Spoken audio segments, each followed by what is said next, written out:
Hello again, everyone, and welcome to this episode of One-on-One. I'm very pleased to have as my guest Mr. Henry Lafont Jr.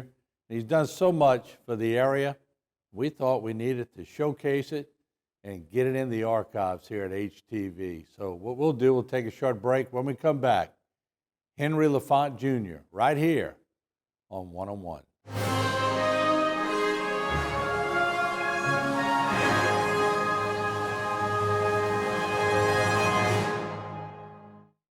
One-on-One is brought to you by the Law Office of Waits and Downer.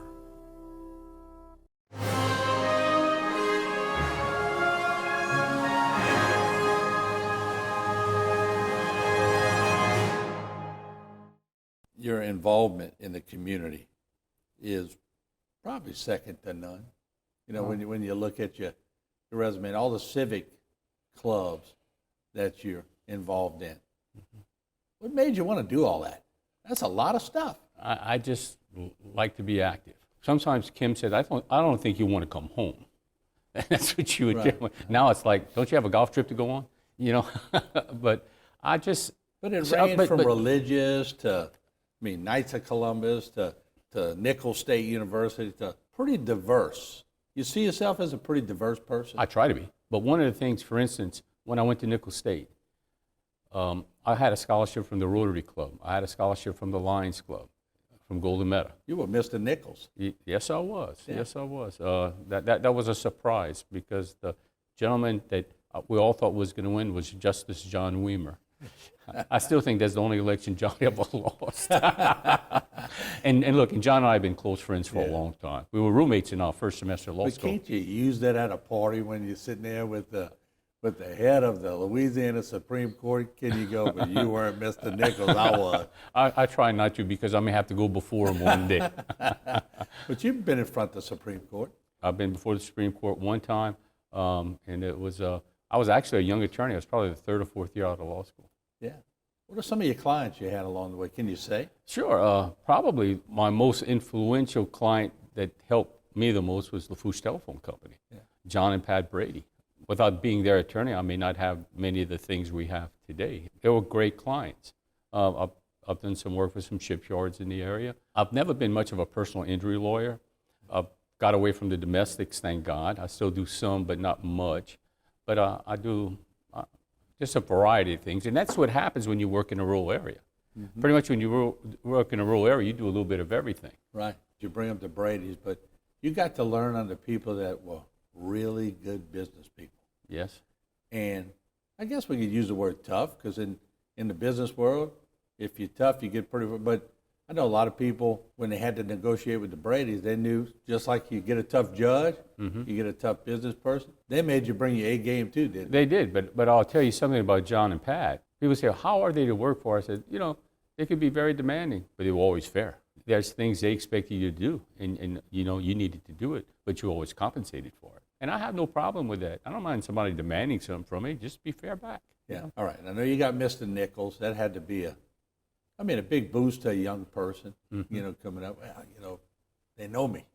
But I find when I interview people, sometimes they surprise me with their answer. I go, when did Henry Lafont Jr. know that I belong in the legal world here? When did you get that notion that you were there? I think it probably took me a few years before I really felt I belonged in the legal world. I had to learn. I had to go through the bumps in the road and making mistakes and learning from those mistakes. But it probably took a few years for that. And I think that's with every attorney. That's because we all make mistakes coming out of the chute. And look, in working that first year with Mr. Diaz, we used to have a saying, any dog that walked into the office, I got it. But at the end of the year, I started winning some of those.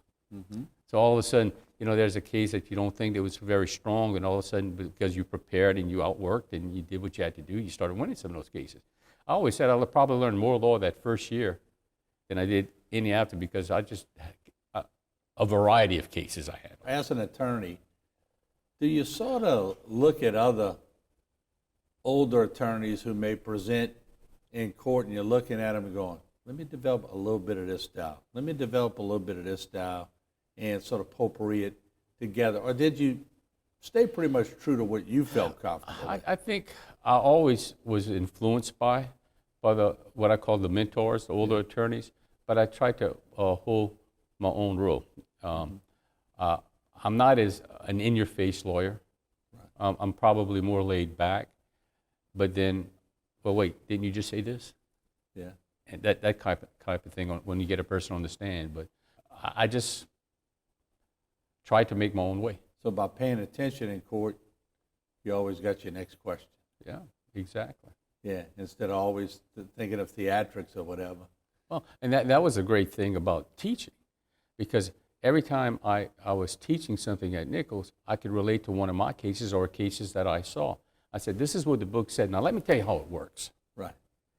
And then practical theory. Exactly, because many of the people I taught went on to be state troopers and policemen and things like that. I can remember one kid calling me right after he got his results for the state trooper exam. He says, Mr. Lafont, everything you taught us was on that. And I didn't even know what the state trooper exam was, but I was teaching procedure and what they had to do in the field. Did it change a lot on you, or did it pretty much stay the course? You know, the procedural aspects of that. I pretty much stayed the course, I think. Because every new governor likes to throw a few little caveats out there. That's why we call it the practice of law. We never learn it. I mean, because they change the rules every summer. Yeah.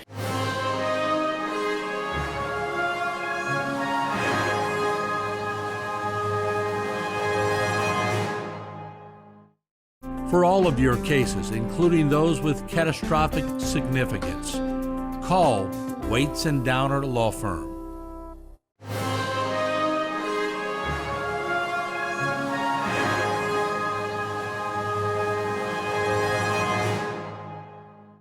You said when they lit up, you lit up when you figured, they got it. But did that take a long time for them to catch on? Some kids, yes.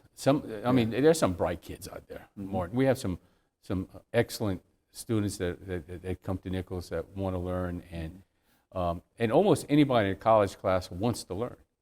You don't pay money to go to school, not to learn. Now, some you have to work harder at it, like I did. Others, it just comes naturally to them. It just, it just does. Yeah. But one of the things that I always liked about Nichols, not only me, but the other professors I worked with, we always had an open door policy. If a kid had a problem, they could come talk to you. That's one of the good things about a small school as opposed to a big school, where you don't have 180 people in a class and you got to rely on the graduate assistants to handle everything. Here, the professors would handle it, and I still think it's that way at Nichols. You were honored several times at Nichols. How did that make you feel that the university that sort of set the path for you comes back and starts honoring you? It's humbling. It's humbling. It's I go back to Judge Ordorn, and when he won his first judge's election, somebody come to Sidney. He said, Sidney, you must be so proud. He said, actually, I'm humbled that the people of this parish thought enough of me to put me as their judge, and that I'm humbled that Nichols thought enough of me to put me in, to give me the honorary doctorate, to allow me to be a commencement speaker, to put me in a group of people that are just people that I admire. And to be placed in that group is humbling. It really is. When you was up there doing your commencement speech, kind of feeling went through your body? I said, these kids want to get out here early, so I better not talk too long. But it was almost like that in honorary doctorate. It was like a full circle. It's like, it makes you think back when the first day as a freshman at school, and look where somehow I ended up. And I think I ended my talk at the commencement saying, go out, tackle the world, live your dreams, and one day join me up here on this stage. I want them to know that coming from where I came from in Golden Meadow, like a simple background, a simple family, and I was honored to be up on that stage, and they can do it too. It can happen to them. You always see when they used to do things on Coach O on national TV, and the introduction was always a simple little place in Golden Meadow, Louisiana. I'm going, heck, they got more millionaires in Golden Meadow than anywhere in the country. Yeah. And I'm sitting there, per capita. Something about those bayous, ingenuity, common sense. Exactly. You grew up around a lot of people with common sense, didn't you? And work ethic Yeah, again. driven. Yeah. They were driven. They were driven to succeed. And many of these first guys in the oil business really didn't have an education. They knew the business. Right. They knew the oil field. They knew the maritime. So from that, they were able to succeed. And they passed it on to their kids. There's an aura, I always say, about those bodies, especially in Lafourche. I mean, like every parish has their own pluses. Mm-hmm. But when you go to meetings in Lafourche where you see the Schwest, the Bollingers, I mean, there's just a large variety of people. When you walk in the room, that's a little bit intimidating. That is a powerful group. And it evolved even more powerful over time, didn't it? Yes. Presidents, senators, a little bit of everything. They've been involved on the national stage. They really have been. And they will continue to be. Did that help you when you were practicing, when you had cases with all these people that were pretty intimidating, for lack of a better word? Once again, Henry Lafont probably reverted back to his study habits, locked himself in a room, and said, I ain't walking out of this room until I know everything about this case. That's what you got to do. That's what you have to do. And I can remember one case in particular which involved an election in Golden Meadow for mayor. The incumbent was trying to keep the new candidate from running, saying that he wasn't living in the area. And it was a crazy law at that time where you had certain time to file to stop the candidacy, and then you had to have a hearing within 2 or 3 days. He got served on a Monday, and the hearing was Tuesday morning before Judge Bobera. Wow. And he called me. He was a cousin of mine. I stayed up till like 4 o'clock in the morning, and that's before computers. That was with all the books on the library. And it was against my old boss, Ed Diaz. Yeah. We went in there, and I won. And then we went to the Court of Appeals, and I won there. He lost the election, but we won it. But it was some satisfaction that I could get this done. Right. And it happened.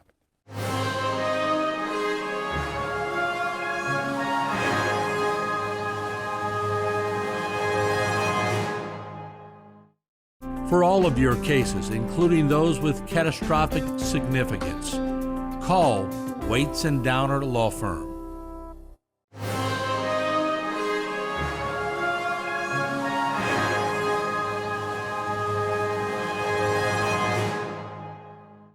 What do you do for fun? I play golf. Any good?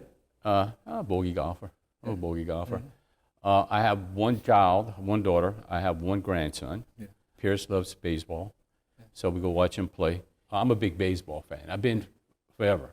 Yeah. And Jerry Gisclair and I and Troy Brady, and then Dan Keating passed away before we finished, but it took us 17 years, but we made every ballpark. Really? Yeah. So now I'm trying to redo that with my grandson. So we've done 6 so far, and then we hope to go do the same thing this summer and catch a couple ballparks. When we traveled with the Saints and we were covering in Chicago, or when I went to Oakland, I'm going, I just hope I get out of here alive. San Francisco, I feared for my life on one game. But baseball, a little more laid back. Depending on the stadium, but most of the people want to go there to just have fun. They want to enjoy the game. Yeah. But I've seen some tussles between the Yankees and Red Sox fans and stuff like that. There's always an exception. Yeah. Who's your favorite team? Well, in the American League, I'm a Yankee fan. In the National League, I'm a Cub fan. You a Mickey Mantle guy? Mickey Mantle guy. Actually, there was a second baseman. I used to play second base, and by the name of Bobby Richardson in the early '60s, and when I was a kid. And he was like my idol. He was just a great second baseman. I can still remember him making that diving catch against the Giants with 2 out in the ninth to save the series for the Yankees. You know. Then when Ron Guidry started pitching for the Yankees again, when I was in law school, and the guy I was working for, because I was working for an attorney while I was in law school, was a Red Sox fan, Mac Ashe. So we were in his office when Bucky Dent hit the home run in the playoff game. And I'm not going to say what they call Bucky Dent in Boston, but you know. You can imagine. Just great rivalries. Yeah, you know? Yeah, it is. What kind of music you listen to? Classic rock. But I tell you what, I am a music fan. I enjoy classical. My wife and I enjoy going to the Sanger and seeing the plays there. Mm-hmm. I have an album of Al Hurt and Pete Fountain, who played together after one of the Super Bowls in New Orleans, and I listen to that all the time. About Herb Alpert and the Tijuana Brass? Yeah. Oh, yeah. Yeah. Taste the Honey. Did you have long hair way back when? I used to have hair, but it never got too long. I can remember my dad would let me go a ways, but it's time to get a haircut, boy. Not lowered in the earlobe? Yeah, about that far. About that far. They loved to cut the hair back then, too. Oh, yeah. And the more we complained to Dad, the shorter it got. So you just sit in the chair and take it like a man. You know? I enjoy music. I was in the band at South of Hooch. I was in the band for 4 years at Nichols. What'd you play? Trumpet. Okay. Yeah, still play a little bit, yeah. Yeah. Not as good as I used to be, but I still like to play. Just doing that. It's just fun. And I try and encourage that to students. You need to take part in school. You need to be part of something, whether it's drama, whether it's band, whether it's music, whether it's art. You just can't do the studies. And you go to college. Maybe Greek life's not for you. It was for me. I enjoyed being in Greek life. But there are things on campus. To fit everything you've done into two shows of one-on-one is impossible. But just want to take this time to thank you. Recently, you won an election. How many elections have you been involved in? 3. That's the first one-on-one. Okay. Yeah. Well, say, there's hope. There is. Well, good for you. But if I got, our Chief Supreme Court Judge John Weimer in here, and I got members of the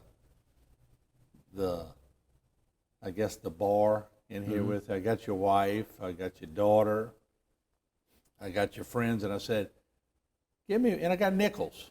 Got to have Nichols involved. And my secretary, Dawn Emord, who's been with me for 36 years. Well, you better mention her name. Yeah, she's been with me for 36 years, and a lot of what I've done is because of Dawn. You're a smart man. Yeah. Working that in, right? Oh, yeah. You're a smart man. But if I asked him to give me the one word that would describe Henry Lafont Jr. or Hank, what would the one word be? What would you hope it would be? I'd say 2 words: good guy. Okay. Good guy. Yeah. And I think that fits you from what I've heard. And I would also say gentleman. A gentleman. I appreciate that. Thank you. You come across as a gentleman. And you can't practice that. No. Again, and a lot of that comes from my father again. Yeah. He always said, you treat people the way you want to be treated. I know it's an old saying, but he always said that. Treat people the way you want to be treated, Henry. Now, he didn't like Hank. He said, if I wanted to call you Hank, I would have called you Hank. You're Henry Jr., Well, look, I appreciate you coming by, and thank you. I appreciate all the work you've done over the years and all the heart you put into teaching at Nichols and everything you've done for the community. And without people like you, it wouldn't be called a community. So, well, this is very kind. Thank you very much. But thank you. All right. All right, Henry. All right. On behalf of your daddy, not Okay. Hank. All right.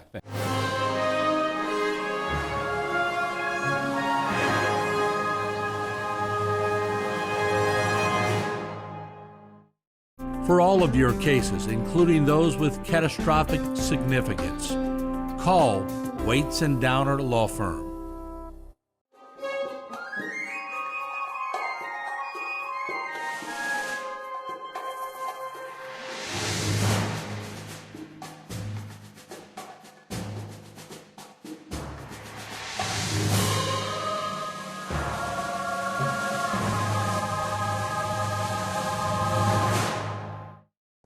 This one-on-one program has been brought to you by the law offices of Waits and Downer.